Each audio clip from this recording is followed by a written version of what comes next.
সন্ন্যাসী চিন্ময় কৃষ্ণ দাসের মুক্তির দাবিতে ও বাংলাদেশে হিন্দুদের উপর অত্যাচারের প্রতিবাদে এবার পথে নামলো সীমান্ত এলাকার মানুষ। উত্তর চব্বিশ পরগনার সীমান্ত এলাকা বাগদা কাঁটাতারের ওপারে হিন্দুদের উপর অত্যাচার, খুন এবং ধর্ষণের অভিযোগে সরব হলেন এপারে থাকা সীমান্ত এলাকার মানুষ। সনাতন ধর্মের মানুষের মুক্তির জন্য আমরা দাবি তুলছি। আমরা চিন্ময় মহারাজের মুক্তির জন্য দাবি তুলছি।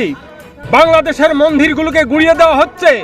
কেন এই নির্যাতনের প্রতিবাদ করছি। আমরা অচিরেই বাংলাদেশের শান্তি চাই, সারা বিশ্বের শান্তি আমরা কামনা করি। সেই সঙ্গে যারা দুষ্কৃতিকারী তাদেরকে উচিত বিচার চাই, সাজা চাই। চিন্ময় মহারাজের অচিরে মুক্তি চাই। বাংলাদেশের হিন্দুদের উপর অত্যাচারের প্রতিবাদে এবং সন্ন্যাসী চিন্ময় কৃষ্ণ দাসের মুক্তির দাবিতে পথে নামলো নরনারায়ণ সেবাশ্রম সংঘ। প্রতিবাদে মিছিলে পা মেলালেন কয়েকশো মানুষ। শুক্রবার বিকেলে বাগদার নরনারায়ণ সেবাশ্রম থেকে এই প্রতিবাদ মিছিল শুরু হয়ে বাগদার ননচেপোতা বাজার ঘুরে নরনারায়ণ সেবাশ্রমে এসে শেষ হয়।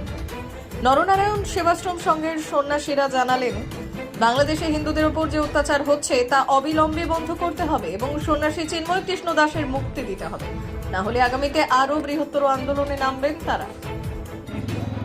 আজকে আমরা হিন্দু সমাজ আমাদের যে বাংলাদেশে হিন্দু ভাইয়ের উপরে অত্যাচার হচ্ছে এবং খুব যন্ত্রণা এবং তাদেরকে বধ করা হচ্ছে, এই প্রতিবাদে আমরা আজকে মিছিল বের করেছি। হিন্দুদের হত্যার বিরুদ্ধে এই মিছিলটা বের করেছি। তাই হিন্দু সমাজ সবাই আমরা এক হয়ে তার প্রতিবাদের জন্য আওয়াজ তুলছি। চিন্ময় কৃষ্ণ দাস প্রভুরে যে বন্ধ করে রাখছে তার ছাড়ার দাবিতে আমরা এই মিছিল বের করেছি।